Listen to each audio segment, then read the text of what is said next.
Assalamualaikum warahmatullahi wabarakatuh. Halo anak SMP dan MTS, apa kabarnya? Anak kelas 7, semoga kalian dalam keadaan sehat walafiat ya. Baik, masih dalam nuansa lebaran, Ibu ucapkan minal aizin wal faizin, mohon maaf lahir dan batin bila Ibu ada salah ucap saat mengajar belajar kita PJJ kita ya. Oke, pada kesempatan hari ini Ibu akan mengajarkan pembahasan soal.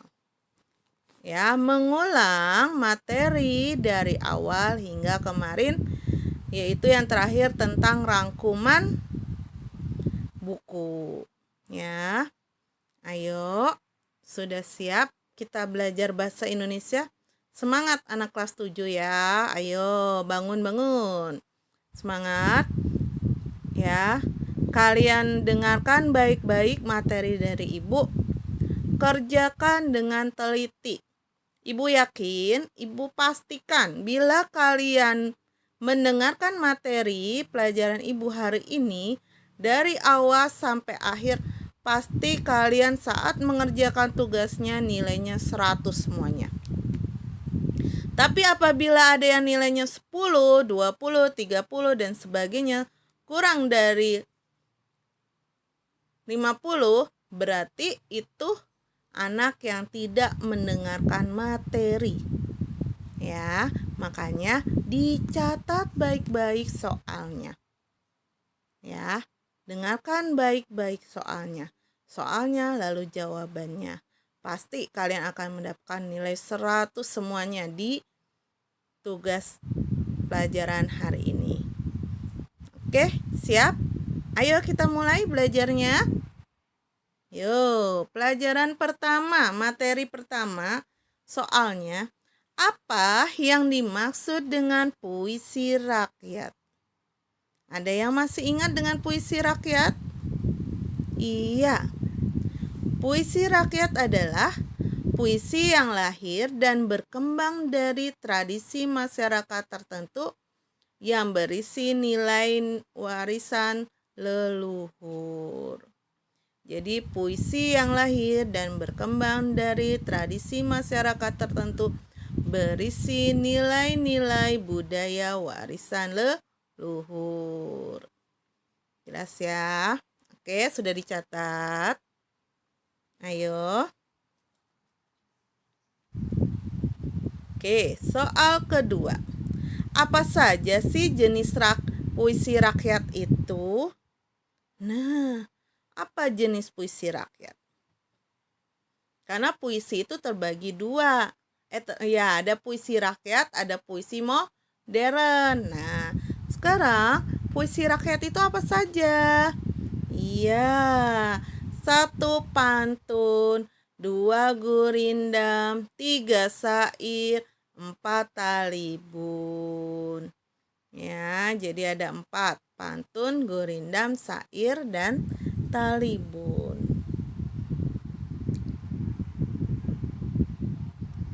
Nah, soal kedua. Nah, buah jambu buah serikaya. Membelinya di Tanah Abang. Jangan bangga berlimpah harta kalau bikin hati tak tenang. Nah, kira-kira ini puisi rakyat apa anak-anak? Ayo, ada yang ingat? Buah jambu buah serikaya, membelinya di Tanah Abang. Jangan bangga berlimpah harta kalau bikin hati tak tenang. Kira-kira puisi rakyat apa? Dilihat dari ciri-cirinya, ayo anak-anak. Ini ada 4 baris, ya kan? 1, 2, 3, 4. Bisa kalian hitung. Kemudian, lihat rimanya. Lihat rima dari huruf belakang. Srikaya, abang, harta, tenang. Nah, berarti kan hurufnya A, G, A, G. Nah, berarti itu polanya AB, AB. Nah, rima AB, AB itu apa saja? Nah, berarti termasuk puisi apa? Ya kan? Sudah 2 tuh ciri-cirinya. Sekarang dilihat dari jumlah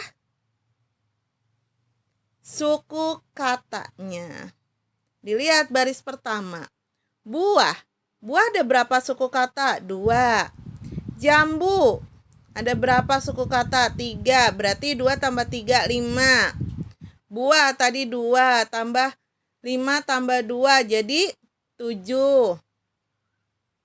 Sri. K. Iya, ada 10 berarti. Nah, itu ciri-ciri apa? Ya kan? Yang satu baris minimal 8 sampai 12 suku kata. Berarti itu suku kata apa? Ciri-ciri dari puisi rakyat apa? Ada yang bisa jawab? Iya, jawabannya adalah apa? Pantun, betul. Kenapa pantun? Karena dilihat dari barisnya 4 baris. Suku katanya 8 sampai 12 suku kata, ya kan? Rimanya AB, AB. Lalu baris pertama dan kedua adalah sebagai sampiran. 3, 4 adalah isi. Makanya ini jawabannya adalah pantun, betul. Sekarang soal berikutnya.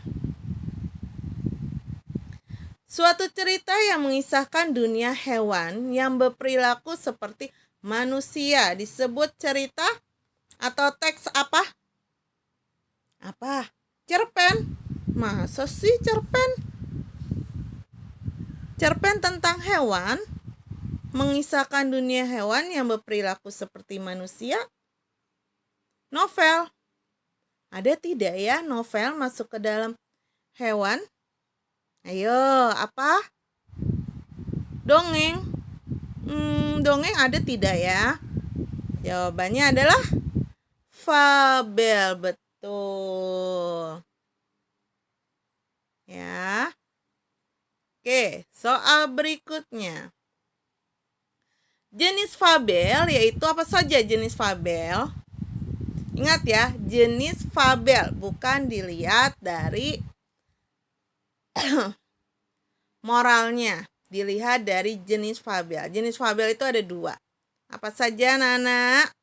Oke, yang pertama adalah fabel alami. Ya, lihat. Apa itu jenis fabel alami? Sebuah cerita tentang binatang yang memiliki karakter sama dengan karakter aslinya di dunia nyata. Nah, misalnya kisah tentang harimau. Di dalam cerita fabel, tokoh harimau memiliki karakter rakus, buas. Nah, berarti kan di dunia nyata sama dengan manusia.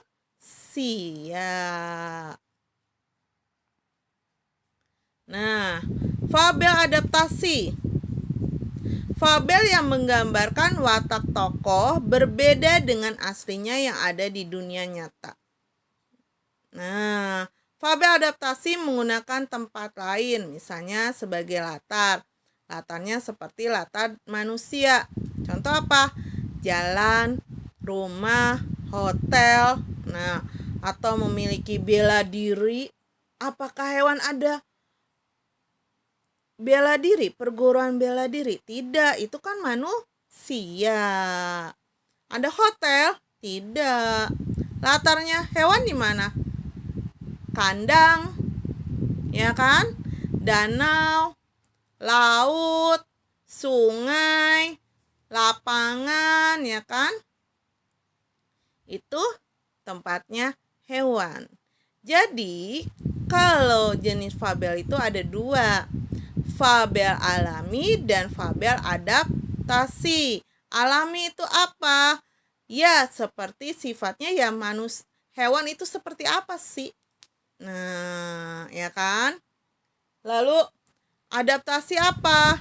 Nah, berarti tempat tinggalnya, latarnya seperti manusia. Hewan beradaptasi seperti manusia.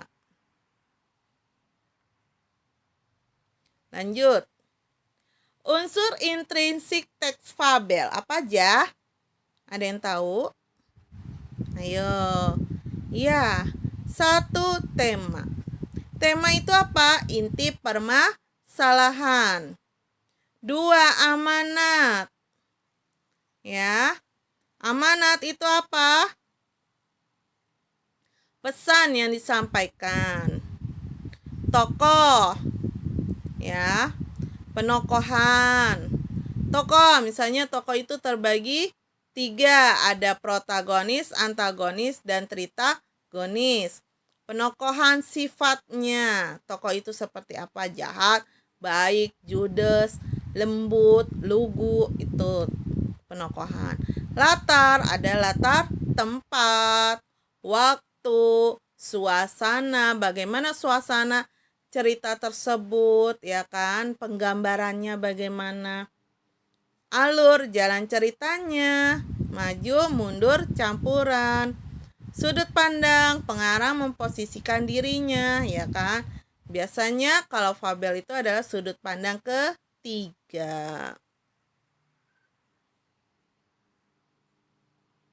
Nah, lanjut. Alat komunikasi antara seseorang dengan seseorang yang dikehendakinya, yang berisi tulisan, pernyataan, surat kabar, harapan, dan tanggapan yang sesuai dengan keinginan dari penulis. Disebut apakah itu? Ayo, sebut apa? Ada yang tahu? Ayo, ada yang bisa jawab? Kelas 7A, B, C, D, 71, 2, 3, 4. Ayo, SMP, MTS, ada yang bisa jawab? Disebut apakah itu? Hah? Disebut HP. Sebut apa jawabannya? Iya, disebut surat. Jadi surat itu adalah alat komunikasi antar seseorang dengan seseorang yang dikehendakinya, yang berisi tulisan, pernyataan, suatu kabar, harapan, dan tanggapan. Jadi bukan SMS ya, bukan WA, tapi itu disebut dengan surat. Nah, sekarang surat itu terbagi berapa? Ada yang ingat tidak? Iya, surat terbagi 2. Surat dinas dan surat pribadi. Betul. Nah, sekarang kita lihat. Bentuk komunikasi tulis, surat menyurat yang dilakukan oleh seseorang kepada orang lain sebagai pribadi, bukan wakil atau urusan yang berkaitan dengan kelembagaan atau kedinasan atau resmi, disebut surat apa? Ingat, tidak ada unsur kedinasan, tidak ada unsur kelembagaan, tidak berkop surat, tidak menggunakan lampiran, tidak menggunakan nomor, hal. Nah, ini berarti surat apa? Iya, surat pribadi. Betul. Sekarang yang kedua, lanjutnya. Surat yang dikirim oleh suatu instansi. Nah, instansi ini anak-anak. Atau lembaga kepada perseorangan atau ke instansi lain yang berisi hal-hal kedinasan. Disebut apa? Misalnya, kalian mendapatkan surat dari sekolah, kalian mendapatkan surat dari RT, kalian mendapatkan surat dari kelurahan, ya kan? Itu berarti surat apa? Iya, itu surat dinas, betul.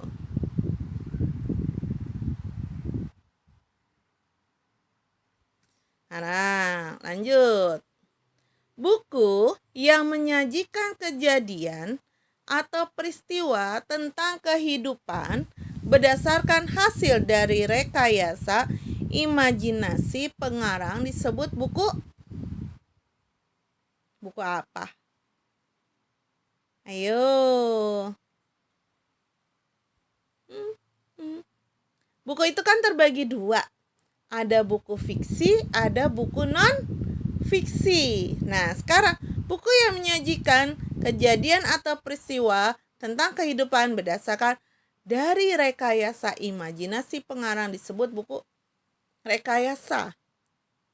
Buku apa? Buku fiksi. Jenis buku fiksi itu apa saja? Iya, cerpen, ya kan?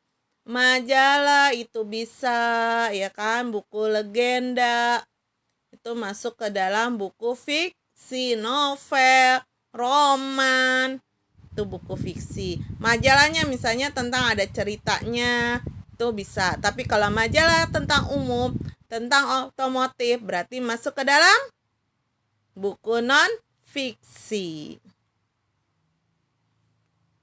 Lanjut. Buku merupakan karangan yang dibuat berdasarkan fakta atau hal yang benar-benar terjadi dalam kehidupan nyata. Disebut buku eng. Buku apa? Iya, buku non-fiksi, betul. Apa saja yang termasuk buku non-fiksi? Tadi, biografi seseorang, karya tulis, laporan, ensiklopedia, buku pelajaran itu masuk ke dalam buku non-fiksi. Oke, kita sudah selesai. Kerjakan tugas dengan benar. Ibu yakin yang mendengarkan dari awal sampai akhir nanti mengerjakan tugasnya karena kalian mencatat, berarti Ibu yakin kalian mendapatkan nilai 100. Tapi kalau yang mendengarkannya asal-asalan, tidak mencatat, ya Ibu tidak tahu kalian mendapatkan nilai berapa. Jelas? Jadi Ibu bisa lihat yang nilainya kurang dari 100 berarti kalian tidak mencatat, tidak mendengarkan dari awal sampai akhir.